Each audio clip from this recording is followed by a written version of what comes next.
حضرت عبداللہ بن عباس رضی اللہ تعالی عنہما فرماتے ہیں کہ رسول اللہ صلی اللہ علیہ وسلم ایک آدمی کے پاس سے گزرے تو آپ صلی اللہ علیہ وسلم نے اس کو دیکھا کہ وہ رانیں ننگی کیے ہوئے بیٹھا تھا، تو آپ صلی اللہ علیہ وسلم نے فرمایا اپنی رانیں ڈھک لو، کیونکہ انسان کی ران بھی اس کی سطر میں شامل ہے۔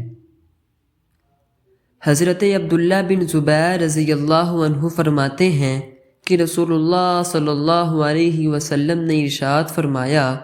وہ شخص کامل مومن نہیں ہے جو اس حال میں رات گزارے کہ اس کے پہلو میں اس کا پڑوسی بھوکا ہو۔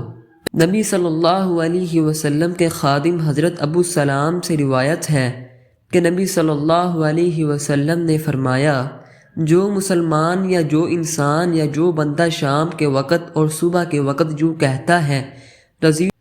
رضیت باللہ ربا وبالاسلام دینا وبمحمد نبیا،